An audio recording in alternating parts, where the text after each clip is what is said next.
Hello, friends. If you're curious about the movie How to Train Your Dragon 2025, you're in the perfect place. Don't forget to give this video a quick like, it really helps us out. And if you're new here, hit subscribe to stay updated on all the latest movie deep dives. Let's jump right in. A dawn's first light breaks over the jagged peaks of the Dragon Isles, painting the sky in hues of gold and lilac, stirring the mists that coil around the ancient cliff faces. In this land where tales of soaring beasts have passed from parents to children in hushed, reverent tones, a new chapter unfolds, one that defies everything known about dragons and their bond with humans. As the sun crests the horizon, a distant roar echoes across the sea-flecked meadows, scattering seabirds into whirling spirals above the craggy coast. This is the world our heroes have inherited, a place where dragonfire and legend collide and where destiny's call is written in the very wind. In that moment, we glimpse Hiccup, older now but still bearing the same earnest gaze that once bridged two worlds. His heart beats in tandem with every rumble of dragon wings, and though he stands on solid rock, his mind roams the heavens, tethered to Toothless in a bond that transcends time. Beside him stands Valka, her silvered hair caught in a breeze scented with salt and brine, eyes reflecting both the weight of knowledge she carries and the spark of wonder that never dims. Together, they prepare to embark on an odyssey that will test the limits of friendship, the resilience of hope, and the courage required to confront ancient darkness. Below them, the village of New Berk stirs to life. Fishermen haul in nets, blacksmiths stoke furnaces for dragon-scale armor, and children chase each other around wooden posts, their laughter mingling with the soft hum of dragons circling overhead. It is a place steeped in harmony between man and beast, yet the air holds an undercurrent of tension, as though the eyelist's very breath is tightening around a secret yet to be revealed. Long before dawn's glow first lit the mountaintops, stories whispered of a cataclysmic power slumbering beneath the volcanic heart of the Isles, a force so old that even dragons trembled at the memory of its awakening. Legends speak of an avian specter known as the Stormbreaker, a creature birthed from the world's primal fury whose wings carried both tempest and doom. In hushed tones around crackling hearths, elders recall how the Stormbreaker once tore the skies asunder, leaving only desolation in its wake. For generations, Hiccup's forebears thought those tales mere myth, a cautionary fable to keep reckless souls from tampering with forces beyond their ken. But now, signs murmur of the ancient stirrings, fissures crack open in the volcanic rock, luminescent ash drifts over the seas like snow, and dragons, once fearless in flight, circle those crevasses with wary eyes. The world readies itself for a reckoning, and only those with the true heart of a dragon rider can stand against the coming storm. Our story unfurls as twilight settles upon New Berk, draping the rooftops in violet shadows. Hiccup strides across the timbered bridge to the dragon stables, where Toothless rests, scales iridescent in the last rays of sun. Their greeting is wordless, a brush of fingertips against sleek black snout, a soft nuzzle between species that was crafted out of trust and tempered by countless shared trials. Tonight, something stirs Toothless' broad chest, an unease that goes beyond the ordinary restlessness of dragons. Above them, the sky begins to pulse with strange, crackling energy, and the wind carries a metallic tang that prickles every hair on Hiccup's skin. He scans the horizon where distant lightning flickers without rain, as if the clouds themselves whisper of shadows returning after centuries of sleep. Side by side, human and night fury mount the rocky precipice, following a path that meanders through craggy spires and dragon's perch, until they glimpse a distant glow, a ribbon of molten fire slithering up the mountain's flank. The earth itself seems to groan in warning, a low, tremoring hum that reverberates through their bones. Back in the village square, Valka meets Astrid, her daughter now a leader among dragon riders, her face set with determination and tempered by the lessons of the past. Behind them, a legion of dragons gathers. Toothless night lights flap their luminescent wings, Stormcutter twins unfurl curtains of silver feathers, Raincutter tames whipped currents of wind, and countless others, their roars rising in a chorus that shakes the rafters of history. Each dragon recognizes the gravity of the moment, the land they guard, the human heartbeats that echo in their own chests, and the fragile alliance that has endured through fire and ice alike. As the people of New Berk huddle near the glowing ember of the great fire pit, lighting torches of hope and solidarity. They understand that the harmony they have known teeters on the brink of extinction. Somewhere beneath those peaks, the stormbreaker's cry will soon rend the heavens once more, and the very sky will shudder with the fury of a past that refused to fade into legend. Across the Isle's western cliffs, Ebenezer Haddock, Hiccup's old rival turned unlikely ally, stands alone at the edge of a wind-swept quarry, memories of betrayal etched into his leathery face. Once blinded by ambition to harness dragon power for war, he now bears the mark of redemption, an iron hand that grips the hilt of a sculpted axe emblazoned with dragon scales. When Hiccup first plucked him from skulking in the shadows of his old men's council, it was to show that even the most fallen soul could find a way back to light. Haddock's role now is to recruit Stormcutter and Thunderdrum clans that once withdrew from human kinship, coaxing them out of seclusion with cures of fire-roasted fish and the echo of Hiccup's father's gentle lyre. Yet tonight, as he stands beneath skies crackling with unspoken promise, the dragons whine in the wind, a resonance that rattles Haddock's bones and awakens a fear he thought he had long subdued. Meanwhile, Snotlout, Fishlegs, and the twins Roughnut and Toughnut gather provisions at the edge of the village market, bickering as they load barrels of fermented sweetroot and cured mackerel onto a flatbed wagon. Their faces, lit by lantern glow, reveal excitement tempered by a flicker of dread. Each senses that this mission may demand sacrifices that few would understand. In their banter, they tease one another with memories of misadventures, Snotlout's failed dragon-rolling stunts, Fishlegs's encyclopedic mumblings about dragon zoology, and the twins' endless arguments over which flight path best evades dragon-eating leviathans beneath the sea. Yet beneath the jests lies a depth of loyalty that can only be forged through the crucible of soaring on dragon backs and facing abysmal odds together. As they trudge up the winding roadway that leads toward the geothermal fields, an alien world of bubbling pools and steam vents, they exchange glances that mirror each other's resolve. They will follow Hiccup through memory and myth, no matter the cost. The twist of fate that will reshape their journey emerges as Stoich's sturdy lumber vessel, the Fire Forge, emerges from the shadows of the docks. No longer merely a wooden ship, it has been refitted with dragon scale plating and reinforced sails bearing the emblem of New Berk's intertwined draconic and human legacy. Hiccup ascends the rugged deck with Toothless at his side, and the veteran crew of dragon riders, old friends and new, stand ready to brave whatever threats slumber beneath sea-bound depths. Among them, Gaunt, once with scars of ash from a night fury's flame, rides a pale blue deadly nadder named Whirlwind, her partnership forged from trials of mistrust and tentative hope.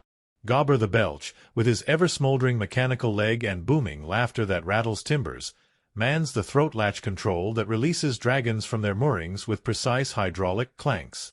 His booming voice calls out orders, each syllable a testament to the years he spent sculpting metal and hope in equal measure. As the Fireforge sets sail into uncharted waters, its prow slicing through rolling waves, Hiccup knows that challenges lie ahead. The first rumble of peril comes when they breach the fog-shrouded archipelago of the Forgotten Reefs, a labyrinth of sea stacks jagged as broken dreams and hidden channels where winged leviathans dwell. Teeth of basalt jut from the water like the spines of ancient beasts, and the sea beneath churns with currents that twist beneath the surface. In the hush before dawn, thunderheads gather like threat incarnate, and Hiccup's team braces for the encounter that will define their fate. The dragons snort in low rumble, their wings taut with anticipation as if they sense the leviathans stirring in the brine below. When the first crack of thunder breaks overhead, Odin's roar seems to pass through every gale-swept sail, reminding the riders that the world beyond their home is as fierce as any legend.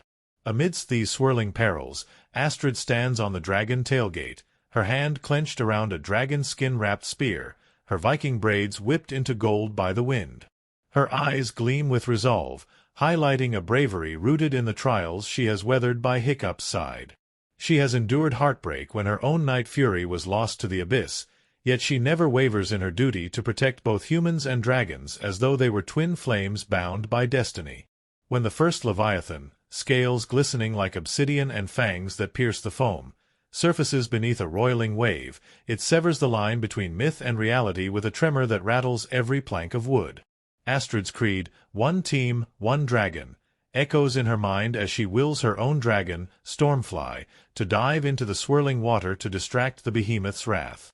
Their silhouettes flicker in the storm's illuminating flashes, each flick of dragon wing fused with courage and sacrifice. At the same time, Fishlegs rides Meteor, a grizzled gronkel whose gentle heart belies a power forged in molten rock. As he descends into the churning sea to distract the Leviathan's maw, Fishlegs's voice quavers with a scientific plea. "We are all connected, you mighty beast. Your wrath is the echo of our ignorance." In that moment, the theme of interdependence crystallizes. Humans and dragons, friend and foe, must discover balance in a world dependent upon both sky and sea. Lightning arcs across the water's surface, igniting sprays of phosphorescent plankton that swirl into ghostly ribbons. The theater of combat becomes a ballet of elemental fury, each flash revealing the Leviathan's gargantuan presence, each stroke of flame or claw carving lines of either compassion or annihilation. Meanwhile, back upon the ship's prow, Hiccup steadies himself against the rocking deck as Rudder Fairy, a cunning Datrophil with eye ridges like lupin armor, appears on the horizon, a denizen of the smallest islands where human suzerainty dared not tread. Hiccup's voice cracks through the storm's roar as he calls upon Toothless to release a deafening shriek meant to remind Rudder Fairy of ancient alliances. In that high-octane moment, the film's underlying theme surfaces. Every being, no matter how fierce, can remember a time when trust bridged vast divides. The wind whips around them, scattering rain like needles, yet Hiccup's faith in the bond he forged with Toothless transcends the tempest. As Rudder Fairy circles above, scales gleaming like wet obsidian beneath the thunderlit sky, Hiccup extends a gloved hand in a silent pact.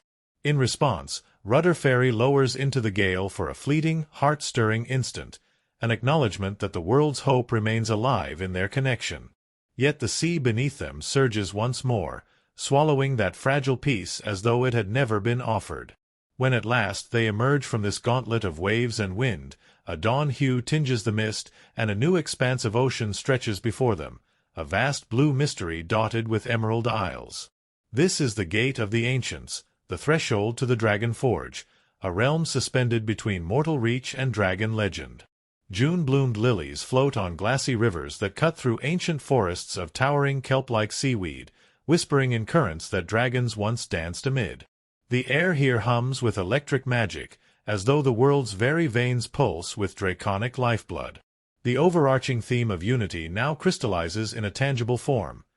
Here lies the source of dragonkind's origin, a cauldron of egg fire and molten metal where the first dragons shimmered into being under a sky ignited by primal stars. Hiccup feels the weight of history converge upon him, and the wind seems to carry the hushed voices of ancestors passing through time to speak, "Remember who you are." It is here, amid volcanic vents glowing like embers beneath emerald waters, that Hiccup discovers an ancient glyph etched into obsidian, an echo of his own heart-shaped scar, a reminder that whatever destiny awaits will echo his father's legacy and his own choices. The meandering trolls gather to watch as dragons of every scale converge upon the Dragon Forge. Night lights, whispering wings, thunder drums, and storm cutters, drawn to the nexus of creation as though answering a siren's call. Their collective presence manifests a final theme, that in unity there is hope, and only through the bond of human and dragon can the Stormbreaker's hold be undone.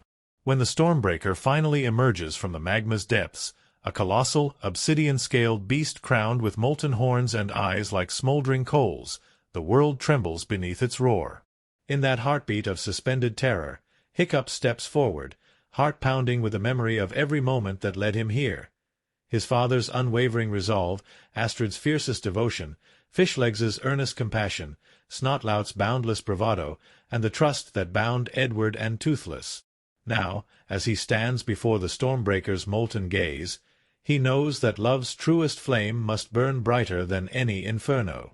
For in that instant, Hiccup recalls the bond he forged with Toothless under New Berk's gentle skies, that tender moment when they first met, and finds the courage to speak to the ancient creature not with weapons or traps, but with empathy. He whispers a vow that echoes across the Dragon Forge, "I remember you." The words pass like a ripple across a still pond, in that space between worlds where dragon fire meets human heart, and the Stormbreaker's furious roar falters into a tremor. The words pass like a ripple across a still pond, in that space between worlds where dragon fire meets human heart, and the Stormbreaker's furious roar falters into a tremor. For a fleeting second, the sky shivers with a dawning truth. Not all who rise from the flames seek only destruction. Some who emerge do so to protect a world they once lost. In those final, breathtaking seconds, dragon fire and human breath merge into a single exhalation, and the Stormbreaker's molten horns glow with an ember of peace. When the creature descends, uncoiling its vast wings to settle beside Hiccup, the explosion of light illuminates faces carved by time. Astrid's tear-bright eyes, Fishlegs's awestruck gasp, Snotlout's thunderstruck grin, and the beaming pride of Haddock, who witnesses a redemption larger than any sword he might have wielded. As dawn's soft glow spills across the Dragon Forge, the Stormbreaker lowers its head, forming a bond that reverberates through every scale and sinew. The world, once teetering on the brink of ruin, now pulses with a resonance of hope reborn. Hiccup's final vow, "We will remember you. We will live together," becomes a mantra that ripples across the waves, carried by morning's gentle breeze back to New Berk's shores. In that light, the vast tapestry of dragonkind's origin finds peace once more, and a new covenant is forged between human and dragon, a promise that the skies will never again be torn by fear, that wings and hearts will unite in a flight of shared purpose. As Hiccup and Toothless ascend into the morning sky, the land below unfurls in silent gratitude.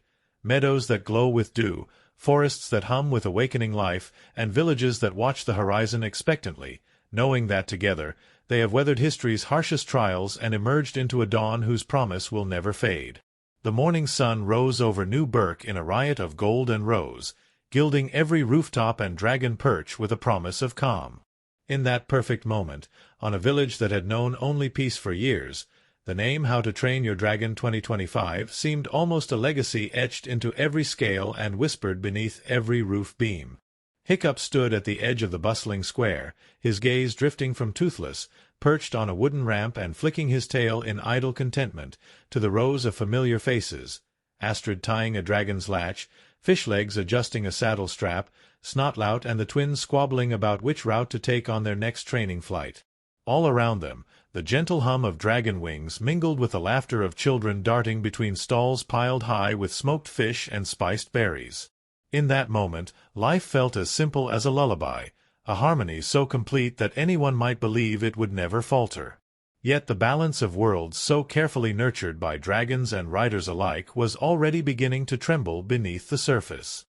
Hiccup noticed it first, or rather Toothless did, allowing himself to rest flat on the ramp but glancing skyward with a wary flick of his ears. A hush swept the crowd as the little night fury released a low rumble. Villagers stopped mid-laugh, children froze with spoons halfway to their mouths, and merchants held their breath, sensing that something unseen had stirred. When Toothless finally rose, stretching his wings in a smooth motion that sent ripples along his sleek black hide, he exhaled a short, furious growl that seemed to echo across the fjord. Hiccup, feeling that tremor deep in his bones, slipped off the ramp and offered his friend a secure pat even as his mind began unraveling along a familiar thread of apprehension. Not even a half-hour later, Hiccup and Astrid found themselves climbing the spiraling staircase to the high seat of the village council, their boots tapping in sync against the wooden steps worn smooth by years of measured debate. Stoic's great carved emblem, an iron-horned dragon's head, loomed above the hearth, cold and silent in the dim light, as though it, too, waited for an explanation. Astrid, her hair a braided braid of gold and auburn, glanced at Hiccup with the same question flickering in their eyes, though neither would speak it aloud. Below them, Fishlegs and Gobber stood beside the hearth, one brandishing a battered scroll of parchment bearing the earliest weather readings, the other wielding a hammer scarred by decades of forging. The council had convened because strange tremors had begun to ripple through the ground like a slow warning. The cryptic grooves in the earth near the volcanic spines on the far shore had reappeared, spidering outward in patterns that matched no natural quake. And then there were the dragons themselves, once fearless in flight, now perching along the ridges in small, uneasy flocks as though they sensed a storm ready to break. Gobber cleared his throat, his single metal hand tapping the wooden platform as though to anchor attention. "It's been a fortnight, friends," he rumbled, voice as sturdy as old oak. "The ground trembles where it hadn't trembled in lifetimes. Dragons that once danced through the wind now hover at the cliffs, quivering. And our own scouts have reported fissures in the volcanic rock, just long enough, just wide enough, to speak of things long buried." "How long, Hiccup?" He fixed Hiccup with a knowing look, as though the young leader already carried the weight of the answer in his heart. Hiccup swallowed, his pulse threading through his chest in practiced rhythm. "Less than 24 hours, he replied, voice steady even as his mind traced every memory of old legends. "I've seen them. Under the eastern peak, cracks glowing with faint embers at night. And dragons gathering there, as if drawn by something I can't quite name." As Astrid's hand brushed his shoulder, Hiccup felt the gravity of that statement gather around him like a tide. The council members exchanged haunted glances. Stoic's emblem on the wall seemed to lean forward, his carved eyes echoing a silent plea for hope. But Hiccup had long ago learned that hope sometimes flickered like a dying candle in these darkest moments, and that only action could fan it back to life. "We'll need to investigate," he said, as the wind pressed shards of cold sunlight through the arched windows. "Toothless and I will fly at first light. We need to know what's stirring within the Dragon Isles." When dawn finally crept across the fjord, it revealed a world washed in silvery light. Dragons of every stripe and scale gathered in the wide corral beside the harbor, night lights and raincutters, gorkers and timberjays, each stamping a foot or fluttering a wing in restlessness. Hiccup stood at the edge of the ramp that curved toward the sea, his heart kicking like a young dragon in its nest, and guided Toothless forward with a firm hand on his mane.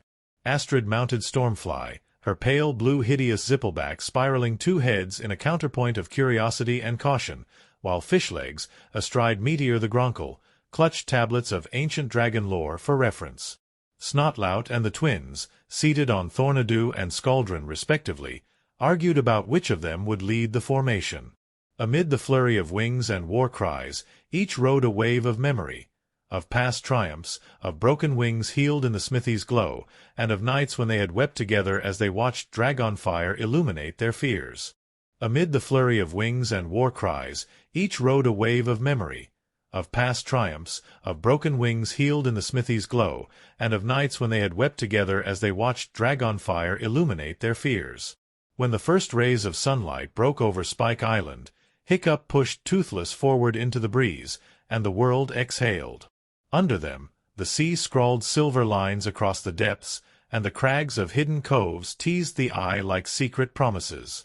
Dragons, sensing their leader's resolve, spiraled upward in formation, creating a sky alive with scales and color. Below, the riders strained in their saddles, hearts racing in unison with the rhythmic beat of wings.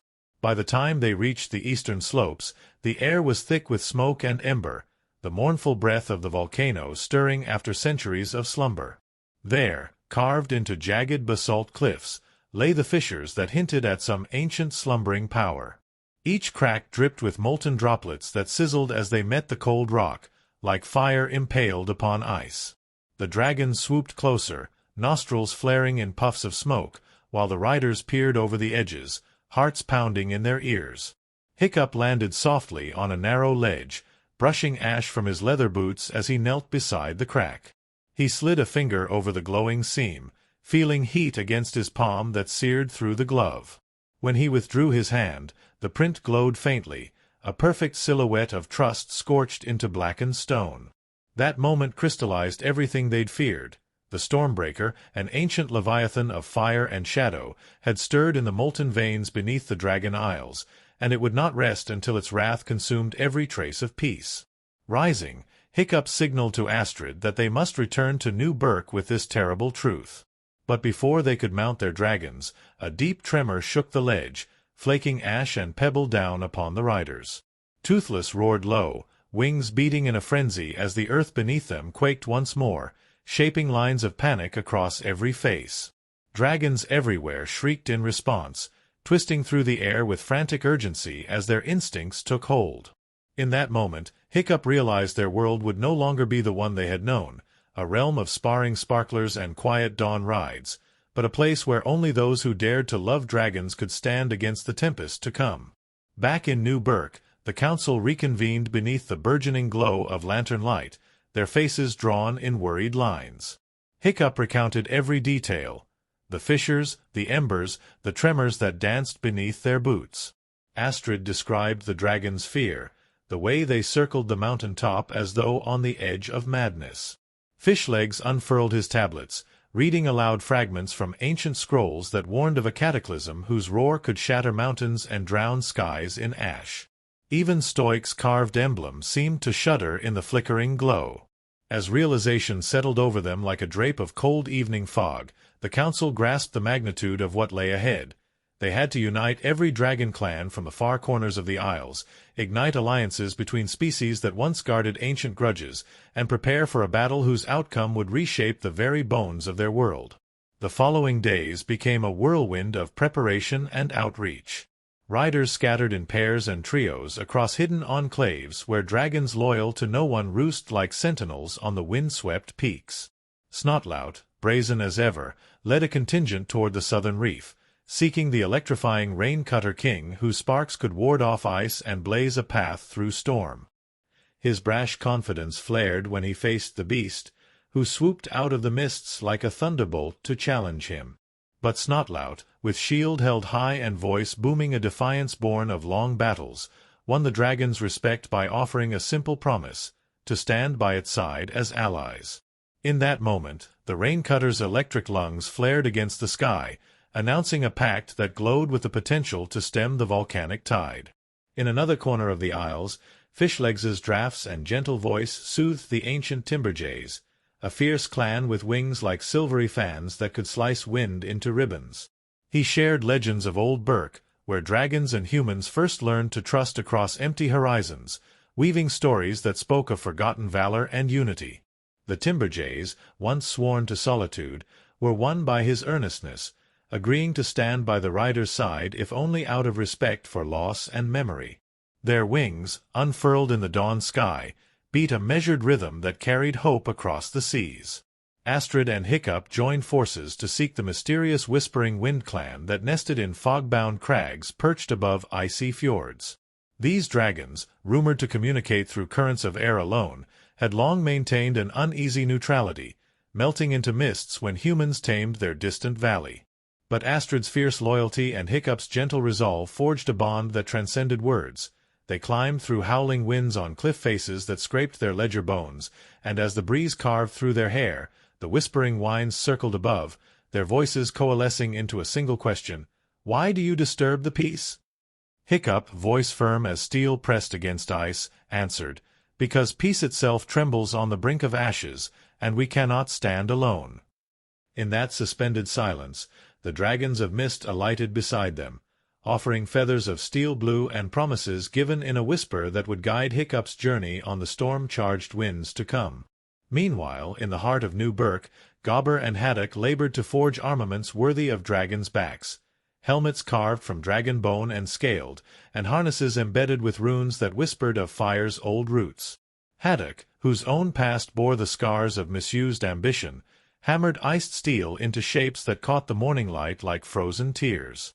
With each strike, he recited a vow that echoed through the smithy: "I will not let greed snuff out hope again." Every weapon, every piece of armor, was carefully tested as Snotlout and Fishlegs applied finishing touches of silk straps and secret compartments for emergency provisions. In that workshop of heat and sparks, the theme of redemption took shape in hammered steel and tempered will, a promise that even mistakes of old could be forged into tools of salvation. As alliances grew, so did the urgency of the dragon's own gathering. Hiccup orchestrated nightly meetups in the Valley of 1,000 Fires, a cratered shelter that glowed beneath the twin moons. Dragons of every color assembled there. The night lights drifted in the darkness like flitting embers, while the stormcutter's silver feathers twinkled in the moonlight like distant starlight. The ground beneath them held faint tremors, a heartbeat rumbling from the bowels of the earth, and riders watched in reverent hush as dragon fire flickered against the crater's rim in rhythmic arcs.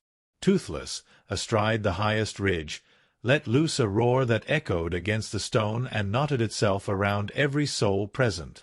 Riders, standing shoulder to shoulder, felt that roar resonate as a call to arms, a summons to meet fate not as scattered outliers, but as a united horde of flame and purpose. In those dark hours before dawn, when embers glowed like scattered wishes, Astrid approached Hiccup and implored, "Will we be enough?" Hiccup's eyes reflected the phosphorescence of dragon fire, and he pressed her hand with a certainty that belied his own doubts. "We must be. They're our family, scales to skin, bone to bone. If we stand together, we give this world a chance." In that hallowed hush, the combined hope of dragons and riders swelled like the tide, ready to crash against the volcanic walls of destiny. Then came the eve of the final descent. The air hung heavy with ash as a crimson sunset bled behind the volcanic peaks. The fissures yawned beneath the weight of mounting heat, each tremor like a drum announcing the Stormbreaker's approach. Villagers lit torches, draping them along the wooden docks to guide returning dragons home, and in the square below, parents held children close as though fearing they might slip through the cracks and be swallowed by the darkness. Hiccup and Toothless soared above, scanning the clouds for any sign of the ancient spectre's wings. Below, Astrid led the formation, Stormfly and Ember, circling in synchronized grace, their shadowed shapes dancing among the flicker of torches like specters of old myths. Fishlegs's timberjays glided in delicate arcs just above the water's edge, watching for any sign of sea-shaking creatures. Snotlout and his electrified rain-cutter cut through the smoky sky like a bolt of lightning, his thunderous laugh leaving echoes on the wind. In that final orchestration, every rider took to the air, their burdens bound by the gravity of one unspoken truth. They stood on the cusp of history. As the world grew darker, Hiccup and Toothless led the charge toward Mount Inferno, an aged volcano whose slopes seethed with promise and peril. The wind whipped around them like a living thing, carrying embers that clung to Toothless' gleaming hide. The sky above was alive with the shriek of dragons, a chorus that rose and fell in crescendos as the riders approached the jagged summit. Then, beneath a hail of molten stone hurled out by the mountain's swelling hunger, a great shape unfolded in the smoke, the Stormbreaker, scales molten iron and eyes burning like dying suns, wings that spanned the heavens. It hovered above the crater's rim, surveying the fleet of dragons and riders with unblinking intensity. Hiccup, heart racing like thunder, felt the full weight of everything that had come before, the whispered legends of old, the quiet vows forged in dragonfire, and the fragile hope that soared within every soul. As Toothless let out a daring roar that echoed across the volcanic winds, the Stormbreaker responded with a bellow that tremored through the earth itself. In that suspended moment, Hiccup's mind flickered through 1,000 memories. The first time he soared on Toothless' back, the day he and Astrid shared their first faltering kiss beneath a cascade of dragonfire, the laughter of Fishlegs as he marveled at a hive of dragonflies. All those moments coalesced into a singular truth, that love, in every form, human, dragon, or both, could shape destiny itself.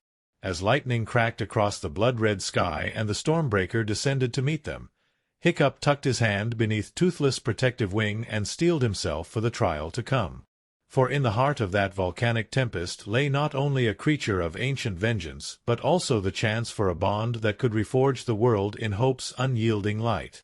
Hiccup felt the ground tremble beneath Toothless' talons as the Stormbreaker's molten talons shifted on the edge of the crater, each step sending rivulets of searing lava cascading down the blackened rock.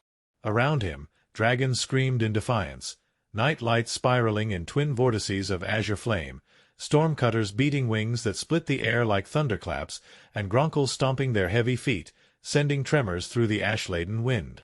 Yet in that maelstrom of elemental fury, Hiccup's heart found an unexpected calm.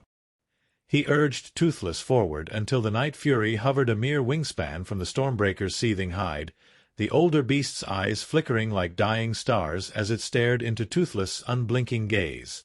In that instant, Hiccup sensed that they shared something beyond mere presence, an unspoken recognition that this battle, this clash of ancient fire and modern hope, hinged on a bond deeper than fear. Now! Hiccup's voice rang out like a clarion call across the hollowed ridges. Toothless unleashed a shrill cry, the very note causing molten spittle to leap from the Stormbreaker's maw. In response, the ancient beast unfurled its gargantuan wings, scales of black volcanic glass catching the harsh crimson light in blazed facets. Its wingspan eclipsed the sky, blotting out stars in a single, suffocating sweep. For a heartbeat, the world held its breath as two primal forces faced one another in the silent eye of eternity, a fury shaped by centuries of solitude and a kinship born of trust. Below, Hiccup's friends took their positions. Astrid hovered on Stormfly's broad wings to the left, slinging a sharpened harpoon crafted from dragon bone toward the Stormbreaker's flank, an attempt to draw its focus and keep its swirling gaze from singeing Toothless. Fishlegs and Meteor pressed in from beneath, using the Gronkle's brute strength to scoop flame-forged boulders, heated red until they glowed molten, and hurl them at the Stormbreaker's feet. Each impact sent geysers of ash and flame into the air, temporary deterrents meant to slow the beast's advance. Snotlout, perched on Thornadoo, launched electrified bolts of lightning from Raincutter's tail, zeroing in on the molten seams that fissured like great, angry scars across the Stormbreaker's hide. Yet none of these assaults seemed to slow its relentless surge forward. Every maneuver met with a torrent of blistering ash or a shake of its head that hurled riders into the air like rag dolls. Hiccup felt his stomach knot into a living thing, every breath tasting of brimstone and dread. He whispered to Toothless, "Watch its eyes, look for that old pain. We need to reach it, remind it why dragons and humans once shared the sky."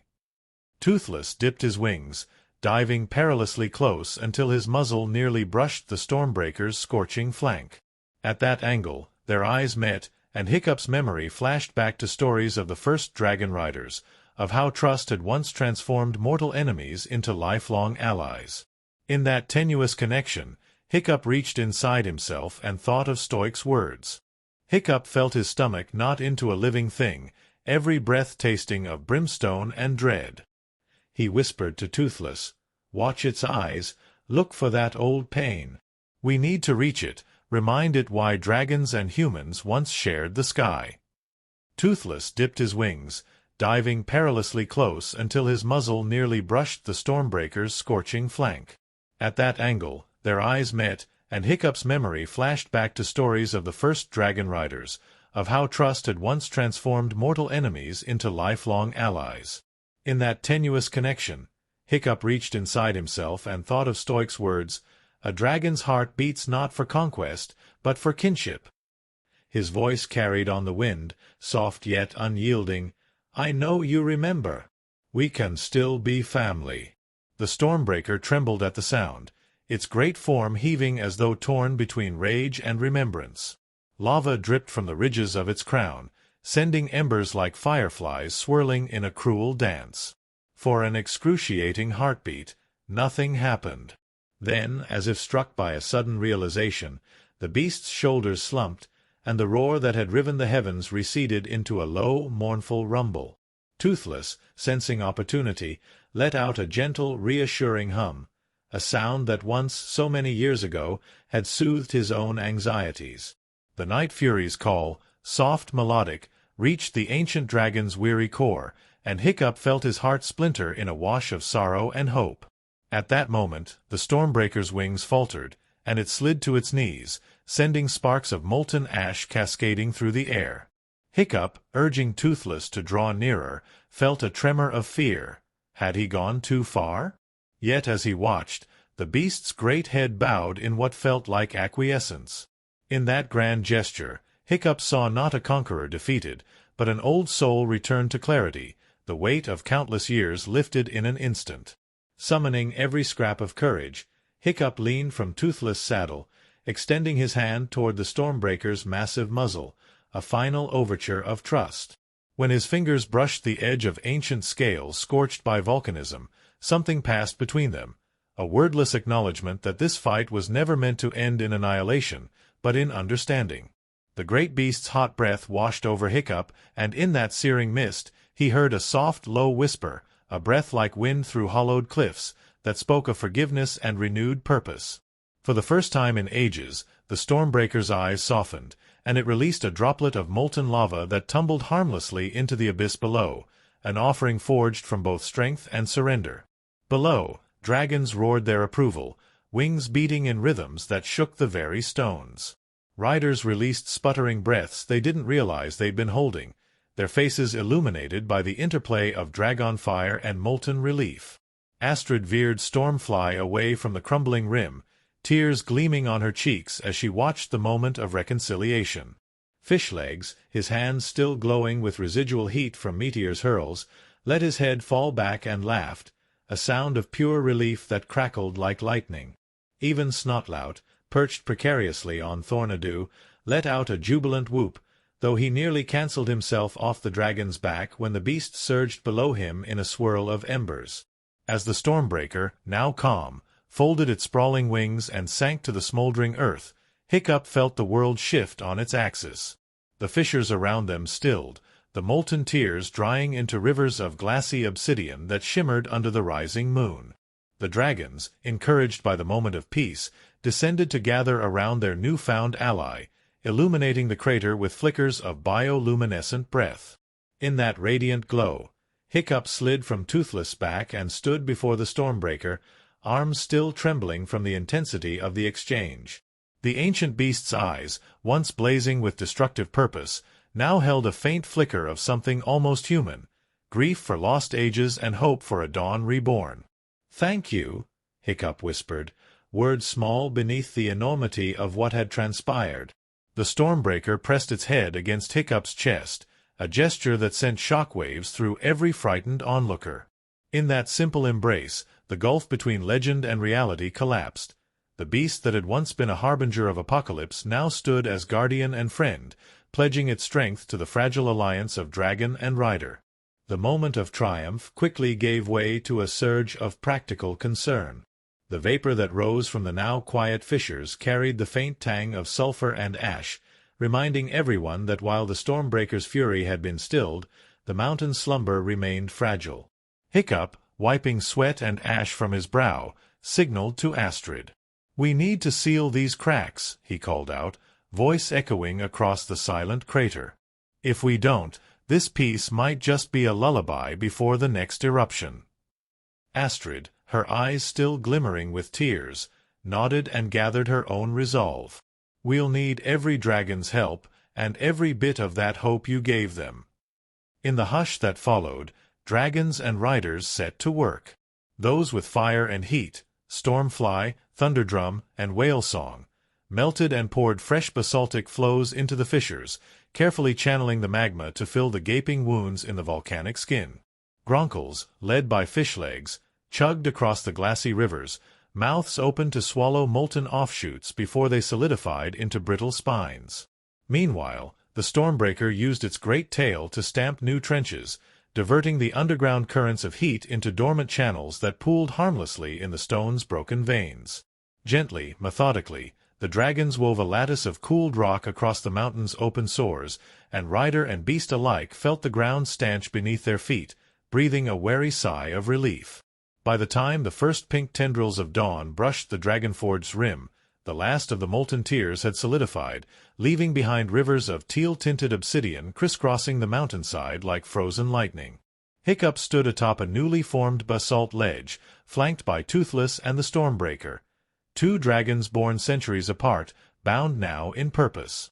Below them, Astrid secured final supports around a massive plug of motherfire rock, a relic of the forge's birth, from which steam hissed in the frigid morning air. Together, they had bridged the realms of legend and reality, forging a future built on unity rather than fear. As the milling dragons exhaled their gratitude in plumes of azure and gold, Hiccup let his gaze drift across the valley below. Riders, weary but triumphant, tended to wounded wings and scorched pauldrons, their faces lit by the soft glow of victory. Snotlout and the twins roasted fish over small campfires, their laughter cracking through the cool air like a joyous chord. Fishlegs crouched beside Meteor, combing through a journal of dragon lore to make sure no ancient prophecy was overlooked. Even Gobber and Haddock, soot-flecked and wearing ragged clothes, shared a proud nod, silent testament to the paths they had trodden to arrive at this moment. In that shared silence, A new chapter dawned. Hiccup felt his heart swell not with relief alone, but with the promise of what was to come. He leapt from Toothless' back, landing beside the Stormbreaker, and offered his hand once more. The great beast nudged it gently with its muzzle, a silent agreement that from this day forward their destinies would be irrevocably interwoven. Beneath the rising sun, the dragon's wings spread wide, exhaling a plume of pale smoke that drifted toward New Berk like a bridged letter of peace. Over the coming days, the riders and dragons returned to their homes, knowing that while this battle had ended, the world would not remain still. The fissures might be sealed for now, but volcanoes held memory deep in their cauldrons, and the tides whispered of wonders and dangers still lurking beyond sight.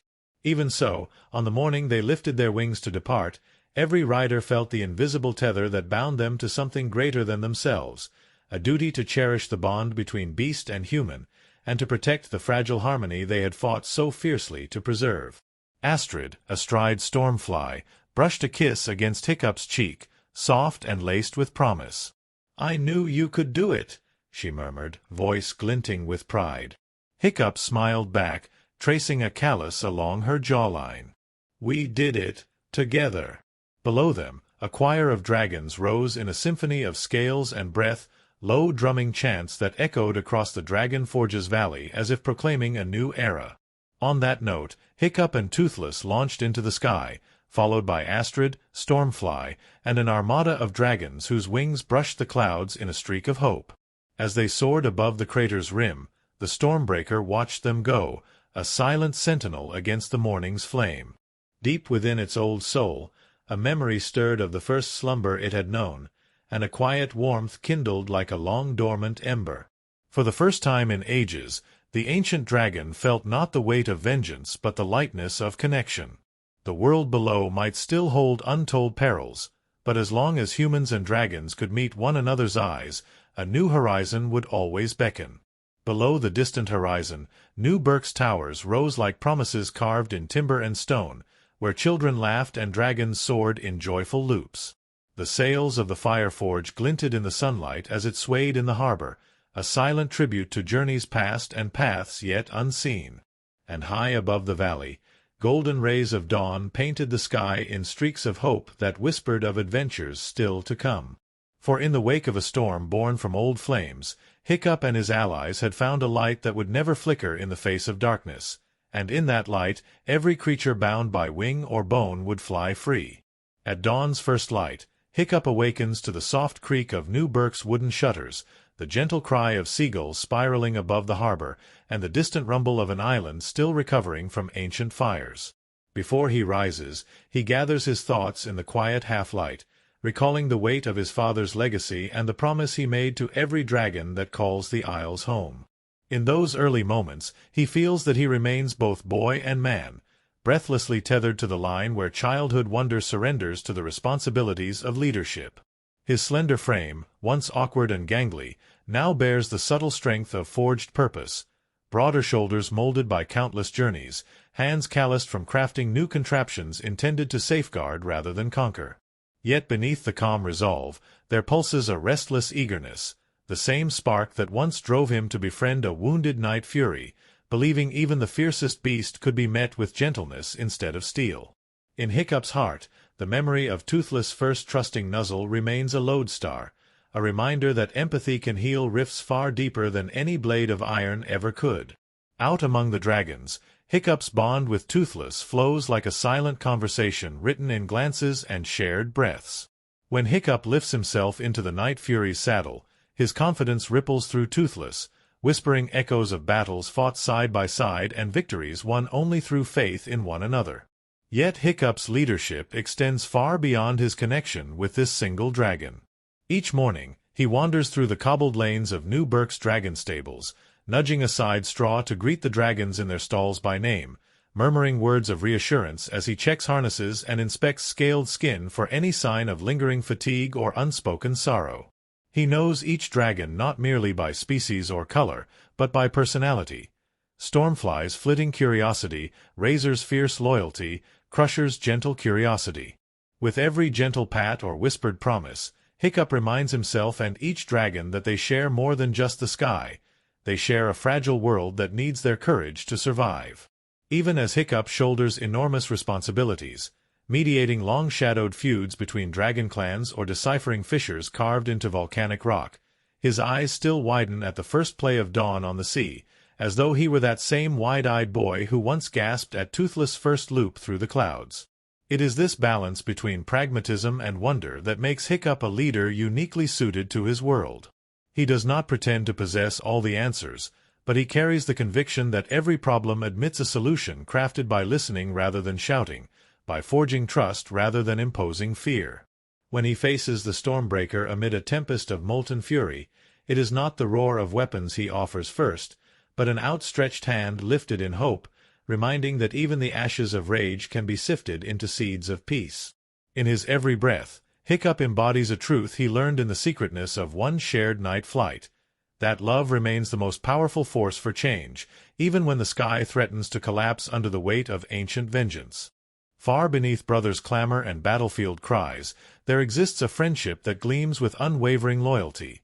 The bond between Astrid and Hiccup, tempered by trials long past and tempered again by new fires yet to come. In the pale glow of morning's return, Astrid rises before the call of any rooster, her braided auburn hair falling in intricate loops as though each coil were a silent testament to battles won and promises kept. She moves with the confident precision of a seasoned warrior, every step measured and every breath honed by years of shared victories and shared sorrow. Where Hiccup's heart trembles with hope, Astrid steadies with resolve. Where he seeks possibilities, she secures them with unyielding will. Yet beneath her warrior's facade lies a tender heart that remembers the days when Hiccup's awkward kindness first touched her own prideful spirit, when she, once so certain that strength meant razor's edge rather than open hand, learned that a shield can sometimes be made of compassion rather than iron. She greets each dragon with a warrior's respect, adjusting protective plating on Coldfire's neck and whispering encouragement to Ember when flames catch too fierce. Astrid's partnership with Hiccup plays out in unspoken symphony. As she launches Stormfly into the swirling wind, her voice carries a steady summons, an unwavering vow that no rider will turn back from the precipice of courage so long as she reigns atop her dragon's back. In the fierce arc of her spear, strapped always at her side, Astrid weaves the narrative of a protector whose promise rings as true as any vow carved into stone. When the Stormbreaker descended upon his molten throne, it was Astrid who circled Steelbreaker's massive form with a flare of defiance, drawing its blazing gaze away from Hiccup's tender appeal. Her mettle proved that in unity, love without fail and loyalty without doubt march hand in hand with acts of daring. Though Snotlout frequently bristles against any notion of humility, beneath the bravado lies a heart that beats with fierce loyalty and tempered pride. Each morning, he swaggers through the camp, boots kicking up dust, cape billowing in exaggerated arcs, a living shout across the drab gray of everyday life. He meets every glare and mocking laughter with a wink that says he cares yet does not mind. Yet, wrestled beneath that chest of swaggering confidence, he harbors an unspoken need to belong, to be more than a showman wielding bravado as though it were a shield. When he guides Raincutter above the tethered deck, launching flashes of lightning to signal readiness for battle, a flicker of triumph breaks the surface, a need to be seen as valuable ally rather than the class clown of dragon riders. His bravado often winds around Fishlegs's gentle reassurance like vines that choke without uprooting, and in those moments we glimpse the core of Snotlout's character, a man who trades bravado for heartfelt laughter to soften the ache of self-doubt. It was Snotlout who first confronted a stormdrake that lunged from the swirling clouds, his voice cracking in fear even as his spear found its mark. In the terrifying flash of that fall, it became clear that underneath every boast lay a spine of courage forged by necessity. When the Stormbreaker loomed, it was Snotlout who rode straight into its blazing gaze. Part ambition, part fear, part deep loyalty, his quest for valor intertwining with his need to prove that, though he belted jokes to cover trembling knees, he would stand alongside Hiccup when the world snapped beneath the sky. Fishlegs's gentle essence glows like pale dawn light in the presence of chaos. Broad-shouldered and bookish, he moves through the world as though wrapped in a cloak of curiosity. Every tendril of wind, every shifting scale, every tremor in the earth a page to be recorded, studied, and understood. In the quiet hush before sunrise, he can often be found scribbling in ancient scrolls of dragon lore, his pen dancing across parchment as though in conversation with every silent breath of history. When he rides Meteor, the massive, soot-black gronkel who rumbles like a rolling mountain, Fishlegs carries in his chest a boundless wonder, an unwavering belief that beneath every scale, beneath every fiery roar, lies a soul yearning for compassion. His voice, though soft, wields a powerful empathy that can bridge chasms of fear. When confronted with the Leviathan's thrashing mass beneath the waves, it was Fishlegs who spoke of shared ancestry between sea and sky, reminding rider and dragon alike that every creature lived in an intricate tapestry of life. In that moment, the colossal beast looked into his gentle eyes and paused, as though touched by an unspoken offering of peace. Later, when the stormbreaker slapped molten ash into the wind, Fishlegs stood before it, journal clutched to his chest, whispering theories as though weaving a lullaby. In those unguarded moments, we see Fishlegs's true strength. That empathy can slay monsters, that curiosity can knit broken wings, and that compassion, once released, can mend even the most ancient scars. Rough Nut and Tough Nut dance along the narrow edge of chaos, their twin souls spiraling in perpetual mischief. Clad in mismatched leathers and feathers that rattle like scavenger birds, they share a bond older than any dragon clap, their voices lacing in twin banter that feels equal parts love and deliberate troublemaking. When they ride Skaldron, the frilled dragon with a guttural roar like a jet engine, they lean back to back, each one pulling on separate reins as though determined to test the limits of both dragon and sanity. Their laughter peals through the air, a jagged bell that warns all who listen, calamity follows. Yet beneath the antics resides a sisterhood forged through fire and mischief, a devotion that proves stronger than any bribe of treasure or threat of scolding. One dusk, when the valley's mists cotillioned around ancient pillars, Rough Nut insisted Tough Nut demonstrate the perfect loop-de-loop for a gathering of young aspiring riders. But as Tough Nut clumsily shimmied around the spotlight, Skaldron lurched, nearly disgorging them into a riot of feathers and sparks. Skaldron's roar shook the rocks, and everyone braced for disaster. Yet, in that skidding swirl, Rough Nut stretched out a steady hand to steady her sister, and their eyes met in a silent assurance that said, "If we fall together." In that moment, the pair embodied a delicate truth, that in a world fraught with peril, laughter and loyalty can be the strongest wings of all. Then there is Ebenezer Haddock, whose scars, both actual and figurative, speak of a bygone journey from brash ambition to reluctant redemption. Boots caked in cinders, hammer hanging from his belt like a wounded talisman, he stalks the forge's shadows with a quiet determination. In his youth, he sought dragon fire as a weapon of conquest, believing strength could be seized only through domination. But the day Hiccup and Toothless spared his life amid collapsing timbers, something within him cracked. Since then, he has carried the weight of every mistake like a branded seal upon his soul. He crafts helmets and harnesses from forged iron and dragon bone, each stroke of his hammer an effort to convert guilt into purpose.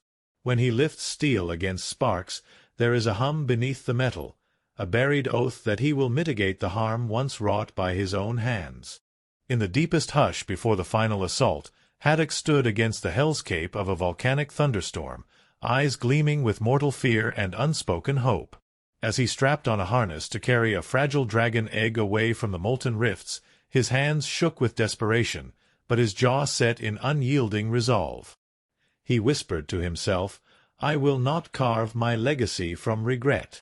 As the earth trembled beneath foot and dragon alike, Haddock shouldered one last load of dragonkind's future, and in that single act, small amid the flaring horizon, he carved his redemption into the very marrow of the Isle's story. Every hammer's ring that rang across the forge thereafter was no mere clang of metal against metal, but a heartbeat of resolve that echoed in every dragon's wing beat and every rider's vow. The Stormbreaker itself emerges as a character worthy of close scrutiny, an entity that transcends mere beast, bearing the weight of eons etched into every molten ridge and volcanic plume. When it first rose from its slumber, its scales glinted like blackened starlight caught in magma's embrace. It exhaled storms rather than breath, each wing beat stirring tempests that threatened to swallow sky and sea alike. Its eyes, twin pools of molten amber, reflected a sorrow as vast as the volcanic cataclysm that once defined its existence. The legend spoke of the creature's birth from the world's primal agony, of how it once ruled the skies in a reign of fear, its flames scarring the earth until even dragons trembled in its shadow. In its battered roar, we hear the echoes of a world once undone by its own fury. Yet when Hiccup braved that first, unspoken communion, the Stormbreaker's gaze softened. The primal hunger waned beneath the whisper of a trust that had not been spoken in generations. In that alchemical moment, when molten sorrow met gentle resolve, the Stormbreaker's wings folded not in defeat, but in a gesture of shared purpose. From that instant, the creature's true power lay not in its capacity for destruction, but in its ability to bear the scars of the past while forging a path toward dawn's fragile promise, reminding every dragon and every rider that forgiveness can be as fierce as any storm, and that reconciliation, once born, can still the fiercest flames.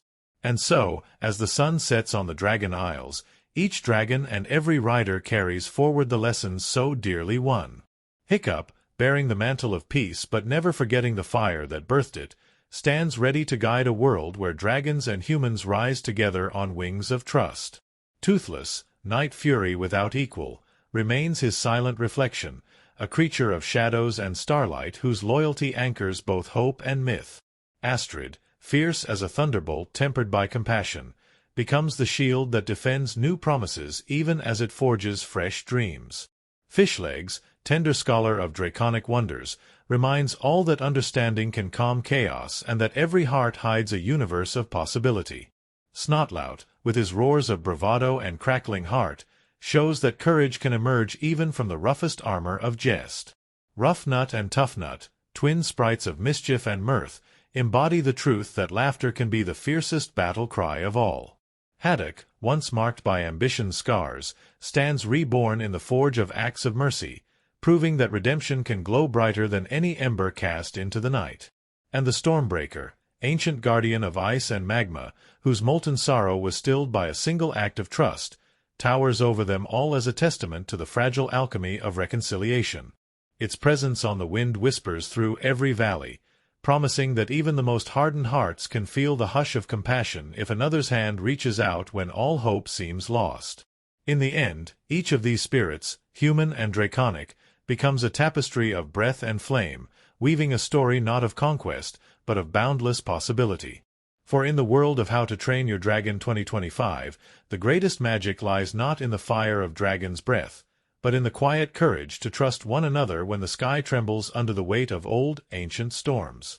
The first time anyone uttered the words How to Train Your Dragon 2025 on set, it was a late January morning in Manhattan, months before a single animator laid eyes on a fire-breathing sketch and long before any actor recorded a line of dialogue.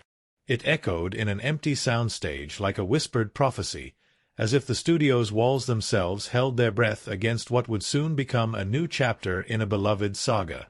That day, the production designer arrived carrying a battered travel journal from Iceland and a black coffee so thick it seemed grown from dragon's tooth itself. He claimed he wanted to capture the wind-twisted bones of a landscape that could awaken the imagination of anyone painting the world of Burke's newest adventures. Behind him followed a line of concept artists, each balancing aluminum portfolios filled with drawings that flickered like dragon-eye reflections. Somewhere in the vast expanse of that empty stage, a single modeler traced a finger along an unpainted drone rig, as though coaxing it to whisper secrets behind its plastic mask. It was the first breath drawn before storms of creation, and already the air felt charged with tales waiting to ignite. The journey from those ghostly echoings to the moment the first ember of animation danced across a monitor involved forging alliances across 2 continents. Lead animator Astrid Hale recounted how, one afternoon in March, she noticed her coffee swirl in odd patterns, little spirals that none of her colleagues could explain. That swirl, she insisted, looked exactly like the tail spin of a newborn night fury. She didn't mean to read signs in the froth. Mostly, she needed caffeine. Yet in the next storyboard meeting, someone proposed the dragon's first appearance be framed through Hiccup's coffee cup reflection, as though reality and imagination concurred in a single swirl. When directors saw this sketch, they asked for it to become a recurring motif, moments where ordinary actions hinted at dragonish twists just beneath the calm surface. It was as if the coffee had become an oracle, nudging storytellers toward unexpected details. Voice recording sessions proved equally haunted by odd coincidences. On her first day in the booth, young actress Lina Moreno, cast as the heroic Astrid in flashback sequences, arrived bearing a childhood stuffed dragon her grandmother knitted. Its colors were mismatched. One wing crimson, the other teal, eyes of two different beads that seemed to blink on their own. She had carried it as a talisman to every audition since she was 6. When she stepped inside the recording booth, she found that a small, identical plush was lying on the warm cushion of the voice director's chair. The director insisted he had never seen the exact toy before. Lina burst into tears, not of fear, but of gratitude.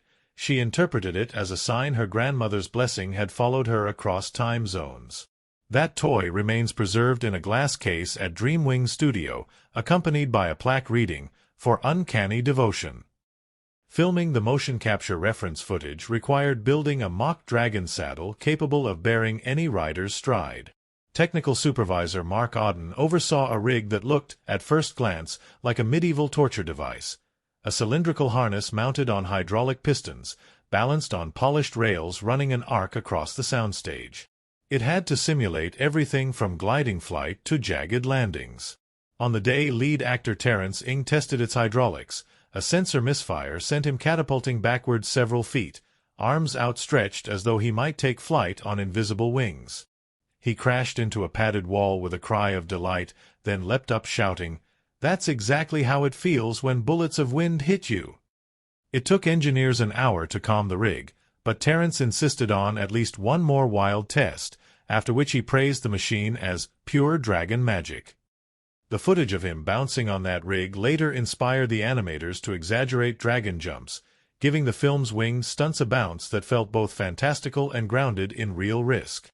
Beyond the booms of the mocap room, the art department carried out pilgrimages to desolate coastal landscapes to capture what they called Burke's soul crust.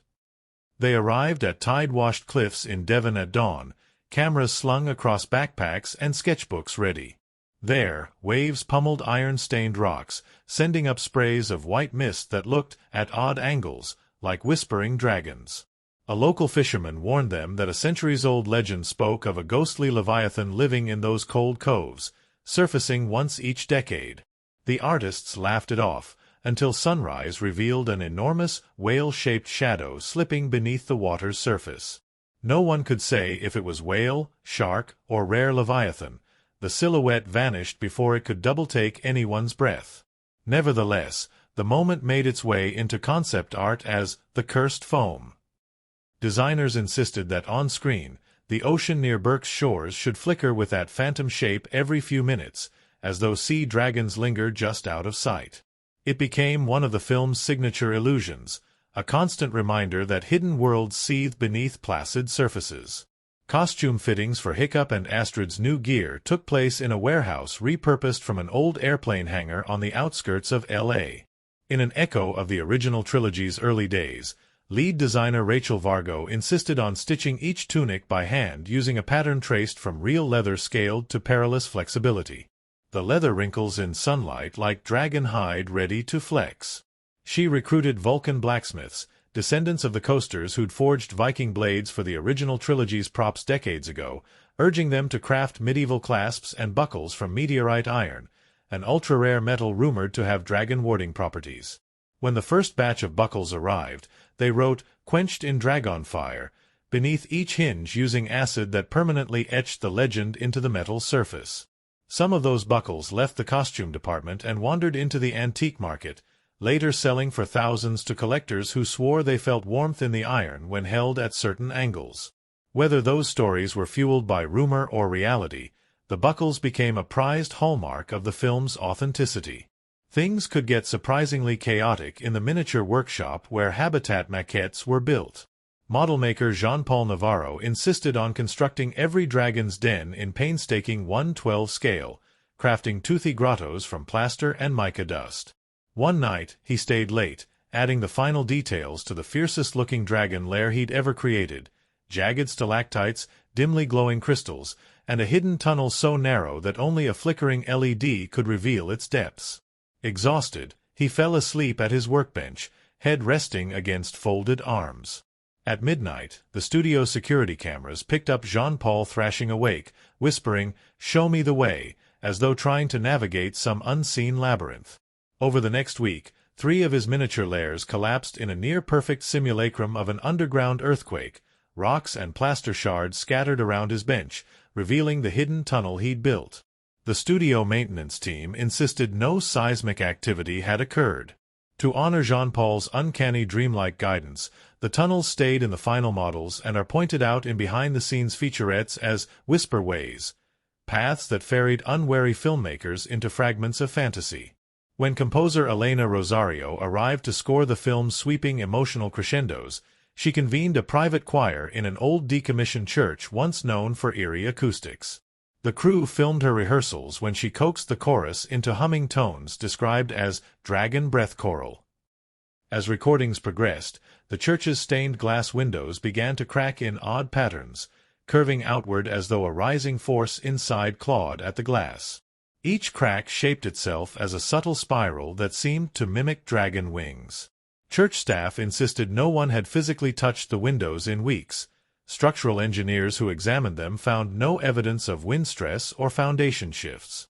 Elena admitted she felt a subtle vibration underfoot whenever the choir sang a note in a specific minor key, like a buried resonance within the walls themselves. Moved by the uncanny tremors, she wove those frequencies into the final composition, a low chorus that underscores the dragon's ancient song. When viewers hear that distant vocal echo beneath thunderous timpani, some claim they sense the glass laser shattering just beyond perception, a tribute to that haunted church rehearsal. One of the film's most surreal production detours involved the creature effects team tasked with rendering dragon fire in CGI. They experimented with real flamethrower footage shot on a remote Utah plateau, grateful for a location that let them set ablaze entire fields of tumbleweeds. On the final day of filming, with stunt coordinator Dan Crawford sporting fire-resistant gear, they ignited a dragon fire simulation that roared across the desert like a tongue of hell. As the inferno lit the dusk sky, something surreal occurred. Panicked deer burst from the brush in a herd, racing into the flames as though fleeing reality's boundaries.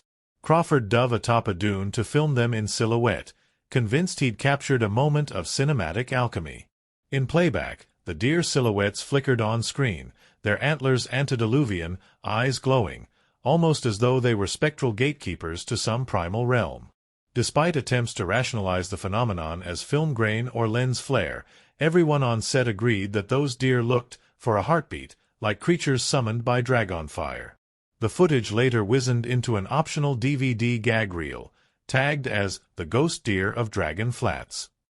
Voice director Marina Kilburn unearthed yet another oddity when she discovered that some lines recorded for the animated character Smolder, the elder dragon, emitted an off-kilter echo only audible on vintage Walkmans. When Kilburn first heard the echo, a brief, warped reverberation, she pressed repeat 3 times before chalking it up to a playback glitch. But when she listened back on a modern studio monitor, the echo vanished entirely. She tried 6 different setups: auditorium speakers, headphones, a field recorder, a cell phone speaker. Whenever the digital chain was intact, the line rang clean. But when she listened back on a modern studio monitor, the echo vanished entirely. She tried 6 different setups: auditorium speakers, headphones, a field recorder, a cell phone speaker. Whenever the digital chain was intact, the line rang clean. Only on cassette did she hear the ghostly whisper beneath the roar, like a hidden chant. Convinced she was losing her mind, Kilburn contacted audio engineers who eventually agreed it was a magnetic anomaly only resonating in analog, tape-age artifacts. They incorporated the effect intentionally into the final mix, giving Smolder's dialogue a layer of mystic resonance that digital tracks could not replicate. Collectors now treasure rare cassette pressings of the soundtrack to catch those spectral words, convinced they hold some draconic incantation lost to modern ears. In the realm of digital workflows, a curious glitch visited the editing bay on the eve of the final picture lock. Editor Jason Crowley had spent days layering sequences of dragon battles, aligning cuts to thunderous sound design, and weaving emotional beats into the film's core. But one afternoon, as he glanced away for a coffee break, he returned to find the main action sequence rendered in a palette of inverted colors. Dragons glowed neon green, lava turned blue, and Hiccup's fiery mane flickered violet. Each attempt to reload the sequence restored normal hue, until a single bookmark saved that inversion no matter what. At first, Jason assumed a software bug. But weeks later, when the final cut loomed, he discovered that during the initial color correction pass, a single misclicked brushstroke had embedded the inversion into that one timeline. It refused to vanish until he painstakingly scrubbed every frame. Yet when test audiences glimpsed the inverted version in a screening primer, they described it as visionary and hauntingly beautiful. Although it never made it into the final release, that inversion became an iconic Easter egg among fans who created GIFs of Dragonfire in Wonderland to capture that fleeting glimpse of impossible color. The directors insisted on honoring an ancient Viking rite that surfaced while researching for authenticity, calling forth Yggdrasil's Echo, a ceremony where elders once drummed on hollowed logs and sang tremolo chants to summon dragons from Dream Realm. On a remote beach near the film's soundstage, under a pale harvest moon, they staged a recreation with local drummers and heritage singers. As they pounded on massive oak logs and vocalists throat-sang deep harmonics, the sea behind them erupted in phosphorescent bioluminescent swarms, tiny plankton clustering like stars around their feet. Awe swept the assembly as dragon animators, cameras recording the spectacle, nearly stumbled into the water chasing glowing tendrils. Scientists monitoring local plankton blooms insisted no natural event should have caused that display that night. The rains had been scant and tides minimal. Yet thousands of tiny lights pulsed in arcs that matched the drummers' rhythms, vanishing when the ceremony ended. Editors later used snippets of that night's chant as subliminal audio behind battle crescendos, trusting the ancient energy to seep into the film's epic pulse. Casting director Nora Fujimoto stumbled upon a trivia nugget when two actors auditioned wearing nearly identical Teutonic leather armbands, scrollwork engraved with runic symbols that read loosely as "flight" in Old Norse. Both claimed to have found the armlets at different times in a small mountain village in Bavaria, each believing them to be family heirlooms. When Fujimoto tracked down the armlet's origin, she discovered a local polymath who'd crafted a limited run of replicas for a 2010 cultural festival themed Dragons of the Rhine. By some twist of fate, those two Bavarian travelers had never met but carried identical symbols of flight. Coincidence, perhaps, yet another sliver in the film's tapestry of odd connectivity. In the end, one actress won the role of a key supporting writer, and she wore her ancestral armlet throughout filming, claiming it guided her through every scene where wings unfurled. Cast and crew joked that every time she faced a leap of stunt or a dragon-taming rite, she glanced at that armband, nodding as though seeking silent permission from ancient rune-makers. Transporting physical props between continents involved a chain of mysteriously named couriers, Zephyr Express, Dragonwing Freight, and Scald Post. One shipment of custom-etched dragon saddles departed Amsterdam and vanished from tracking systems for 24 hours, only to reappear in a warehouse in Rajasthan, where local craftsmen insisted they had found them abandoned by the roadside as though dropped by some descending creature. After a frantic international call tree, the saddles were retrieved, none the worse for wear, but their leather lining had taken on faint cracks that spelled patterns resembling dragon scales. Prop masters decided to keep those cracks intact, calling them Burke's Blessing, a testament to the world's interconnected whims. That story circulates as one of the strangest logistical anecdotes, how saddles meant to depict leather carved from dragon hide acquired their own partial draconic memory en route. One of the film's final days of shooting involved shooting a massive day-for-night sequence on an ocean rig off the coast of Nova Scotia.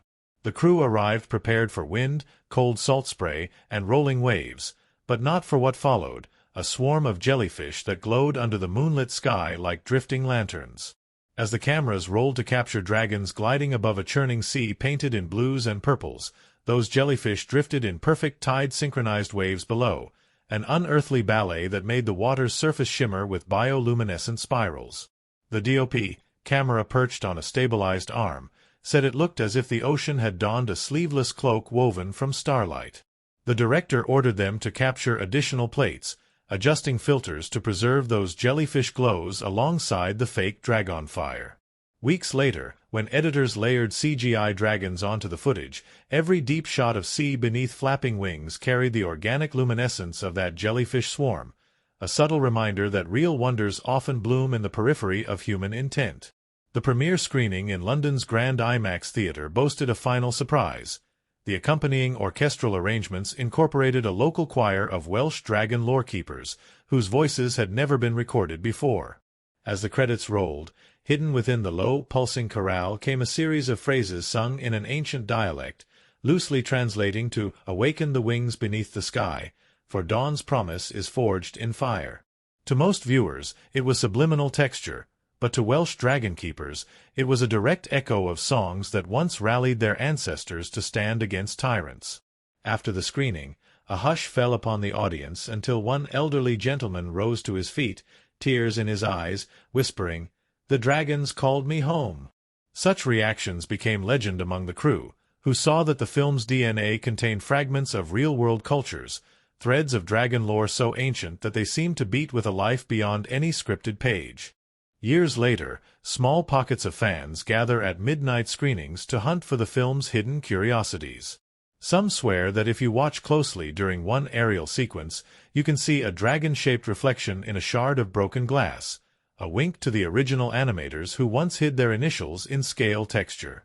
Others insist that if you listen with headphones during the Stormbreaker's first roar, you can catch a faint echo of a child's laughter recorded from an impromptu celebration at the crew's wrap party, a buried echo of joy beneath fury. Then there are collectors who claim the only way to appreciate these whispers is to play the official soundtrack on a vintage turntable, where those spectral voices resurrect exactly as they did in that haunted church rehearsal, floating from speaker to ear like echoes of a dream that once promised dragons could still roam beneath moonlit skies. In the end, the strangest facts about this film aren't found in any single anecdote but in the way each feather of lore seems to unfurl across the tapestry of the production. It is a story woven from spilled coffee orbs that prefigured dragon eye reflections, from phantom deer fleeing simulated dragon fire, from beatings on hollow logs that stirred swimming lights and marine ghosts. It is the tale of drywall cracking under the weight of invisible winds, of meteorite iron buckles that hum in human hands, of inverted digital color tests glimpsed by only the most curious eyes. It is etched in cracked stained glass where choirs once summoned an ancient beast, and in the tiny armbands carrying runic promises from distant Bavarian hills. It shimmers in physiology laboratories where jellyfish glowed beneath dragons' shadows, and in the high towers of London's IMAX where secret dragon chants found an audience unprepared for their power. In that grand weave of practical effects, digital alchemy, cultural echoes, and whispered coincidences, the film finds its heart not simply in the world it portrays, but in every heartbeat that shaped it, from the 1/12-scale grotto humming beneath a model maker's dreams to the thrum of metal on metal when a blacksmith forged peace in dragonbone. It winds through each shadow cast by a coffee cup swirl or the unexpected appearance of a lost plush at a recording session as though those objects were more than mere props, each a silent sentinel of uncanny alignment between human intent and draconic wonder. These odd corners of fact carve themselves into the collective myth of How to Train Your Dragon 2025, ensuring that beyond its roaring fireballs and winged dashes, the story lingers in the hush between thoughts, beckoning all who dare to wonder whether, sometimes, the strangest truths arise in the drift between imagination and the flicker of unseen magic. In the hush before dawn's first light, murmurs of anticipation had already wended through animation circles like a secretive breeze, whispering that a new chapter was imminent. Critics, reviewers, and fans alike leaned forward in collective breathlessness, a shared pulse tuning itself to the promise of a film that dared to expand the horizon of a beloved saga. When audiences finally glimpsed the first glimpses of How to Train Your Dragon 2025, their eyes widened not merely at the astonishing sweep of color and scale, but at the sense that this was more than a mere sequel. It was a bold venture into thematic depths that few dared to explore. Early reviews hailed it as a milestone, Capricornus Animation's greatest achievement to date. Yet beneath the well-deserved praise lay a tapestry of complex responses. In theaters swathed in the gentle glow of draped curtains, viewers brought more than popcorn and soft drink. They carried the weight of memories shared with Hiccup and Toothless through childhood living rooms, the sense of wonder ignited by their first soaring flight. These collective recollections, as intangible as stardust, demanded that the new film resonate not only in the shimmering spectacle of fire and sky but in the quiet chambers of the heart, where nostalgia and expectation dance a fragile waltz. Long before the film's climax unfurled in molten cataclysms atop the Dragon Forge, murmurs surfaced of a curious alignment between the narrative and global events. When the screenplay first reached the desks of Capricornus Animation Story Department, it sparked a debate over whether years of peaceful coexistence between dragons and humans had become too tranquil for compelling drama. Rumors linger that one senior storyboard artist, recalling how the world had shifted under the shadow of a real-world volcanic eruption that sent ash into international air currents, suggested weaving a volcanic focal point into the film's third act. This suggestion, once shared in hushed tones over steaming mugs of coffee, became the seed for the Dragon Forge's climactic awakening. By the time the public heard murmurs of a rumbling mountain and a dragon of ancient wrath rising, there was an almost primal recognition in their eyes. This was a mirror to a world learning, yet again, that nature's slumber is never eternal. When the film premiered at the Grand Hall in Reykjavik, Iceland, its choice of venue felt less an accident and more a deliberate echo of its fiery heart. The crisp northern air hummed with anticipation as more than 2,000 guests, many draped in knits reminiscent of Viking lore, took their seats between towering ice columns that glowed with pale blue luminescence. Critics, some elderly veterans whose reviews once shaped cinematic history and others whose pens wielded as much sway through online platforms, pressed recorders to their lips as the screen ignited. In that hush, the first roar of dragons rendered in cutting-edge animation ricocheted through the hall, a sound so vivid that some swear they felt embers in the air. Immediately, cameras panned to the audience. The glow of pale faces half-lit by cascading amber flames, eyes wider than any childhood memory could warrant. Here was not just a film but a communal ritual, a moment in which art and anticipation melded into the forging of a new legend. From the earliest minutes, the film's opening sequence drew critical plaudits for its daring departure from expected tonalities. Where earlier installments had unfolded in quiet meadows and gently arcing fjords, this one opened with a volley of seismic tremors that rattled the very foundation of New Berk. In the burgeoning darkness, silhouettes of dragons silhouetted on smoldering horizons emerged, their forms trembling through plumes of black ash illuminated by distant lightning. Critics described the moment as a bravura statement of intent. This was not a film willing to linger in adolescent wonder, but one that sought to wrestle with shadows cast longer than any single generation.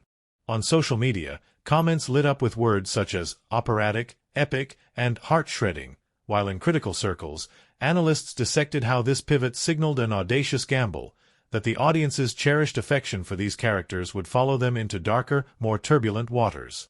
It was not long before the world's largest film reviewers began mapping the film's narrative arc against thematic currents. One esteemed essayist wrote in the Celestial Ledger that the film's central motif, of ancient darkness awakening beneath placid facades, mirrored the psychological journey of a generation emerging from a period of global unrest. In his reading, it was not long before the world's largest film reviewers began mapping the film's narrative arc against thematic currents. One esteemed essayist wrote in the Celestial Ledger that the film's central motif, of ancient darkness awakening beneath placid facades, mirrored the psychological journey of a generation emerging from a period of global unrest. In his reading, Hiccup's steadfast promise to remember the Stormbreaker's pain-paralleled societies need to acknowledge ecological and cultural traumas rather than dismiss them. His words, scanning page after page under the flicker of late-night lamps, resonated far beyond the film's supposed target demographic of families. They crystallized in the minds of those who saw in Hiccup's struggle a personal reckoning with memory and forgiveness. That essay rippled through critic circles, feeding spirited debates across broadcasts, webcasts, and late-night podcasts as diplomatic analysts, environmentalists, and psychologists chimed in, aligning their professional lenses with the film's central conflicts. Among the most discussed moments in those early online forums was the Stormbreaker's first roar, a cataclysmic, multi-mineral fracture in the mountain that sent shards of molten glass spiraling into the sky. Commentators praised the CGI as jaw-dropping, mind-bending, and worthy of myth, yet some noted a deeper resonance. The Stormbreaker, once an agent of destruction, became a symbol of how past sorrows can erupt into present-day catastrophes when left unhealed. A renowned gender studies critic observed that this moment also starkly confronted traditional heroism. Hiccup did not hurl himself at the beast with vengeance in his heart but approached it with empathy, a nuance that redefined the very notion of heroism for a world weary of simple binaries. Meanwhile, online forums buzzed with speculation. Was this a call for ecological restoration? A harbinger of climate watchers who saw the dormant fury of fire beneath placid exteriors? Or simply a vibrant metaphor for unresolved grief? Each interpretation found its voice in the public's discourse, as the movie's events proved not just cinematic spectacle but a spark that ignited 1,000 conversations. By the second act, the film's narrative had gathered momentum not merely as an escalation of peril but as an excavation of character. In a school of thought championed by some leading film theorists, Astrid's arc received fervent scrutiny. Long praised as a fierce warrior and steadfast partner, this installment found her confronting not only external threats but an internal fissure: the guilt of forging a weapon she once believed could protect dragons from human folly. In one deeply discussed flashback, she stands amid Ember's crashed wings in a moonlit grove, eyes rimmed with tears as she removes her father's fallen shield. Critics lauded the sequence for its raw vulnerability, a far cry from the steel-spined heroine of the past, and speculated that Astrid's grief represents collective trauma over failed guardianship. In panel discussions at major film festivals, academics examined how her journey mirrored that of caretakers wrestling with the unintended consequences of their own strengths. Some mentioned that this choice had divided audiences. Conservative viewers chafed at her momentary faltering of faith, while others celebrated it as the most authentic portrayal of heroism in franchise history. The film's pivot to the Dragon Forge proved another fulcrum of debate. As Hiccup and Toothless ascended amid sluicing torrents of luminous lava, some viewers gasped at the jaw-dropping intricacy of the forge's primordial architecture. Molten veins snaked through stalagmite cathedrals draped in obsidian drapery, while the storm swirling above rained ash like hammered armor. Critics praised this as a visual feat so immersive it threatened to overshadow the narrative itself, a testament to the animator's stubborn refusal to sacrifice beauty at the altar of expedience. Yet others noted that the sensory spectacle was inextricable from the story's thematic core, the birthplace of dragonkind now reborn as the crucible of renewal. A counterintuitive irony surfaced in craft circles.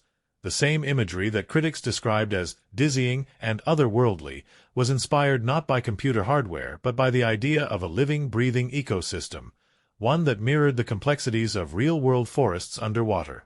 Production diaries revealed that the art team had consulted marine biologists to study the bioluminescent patterns of deep-sea creatures, transposing them onto dragon scales and volcanic spines in ways no one could have predicted. In turn, this choice offered grounds for sweeping critical praise. How to Train Your Dragon 2025 was not only a sequel but a bold reimagining, unbound by the gravity of its predecessors and buoyed by a willingness to dissolve the lines between land, sea, and sky. As the apex of the second act unfurled, it centered on the Stormbreaker's sudden collapse into Hiccup's gentle calling, a narrative twist that redefined the hero's journey. In review roundtables, moderators noted how this moment epitomized the film's thematic embrace of vulnerability over dominance. Rather than bludgeoning the ancient beast into submission, Hiccup looked for the tremor of sorrow in the Stormbreaker's molten eyes, echoing lines that critics later dissected as the film's moral fulcrum. One noted that this sequence mirrored a broader cultural shift toward restorative justice.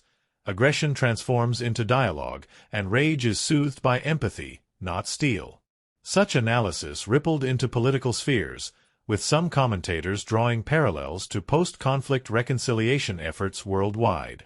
A renowned film historian even equated Hiccup's cradled apology to the Stormbreaker's bowed head with momentous events in cinematic lore, akin to the softening of Godzilla's rampaging heart toward humanity in classic kaiju epics, but here, dancing on a far more intimate scale. Yet not all critics were unanimous in praise. Some saw the climax as a betrayal of franchise expectations, arguing that fans drawn to the kinetic thrill of battle might feel blindsided when the film opted for compassion over carnage. In certain corners of fan communities, threads burned with arguments. Did the Stormbreaker deserve grace? Was Hiccup's act of forgiveness an abdication of duty? Did the film's choice constitute moral sermonizing? Social media lit up with impassioned debate. However, even detractors conceded that the moment was undeniably potent, leaving an indelible mark on those willing to embrace its complexity. After all, in a genre where tales often hinge on glories of sword and flame, this film upped the ante not by upping the body count but by stacking emotional stakes.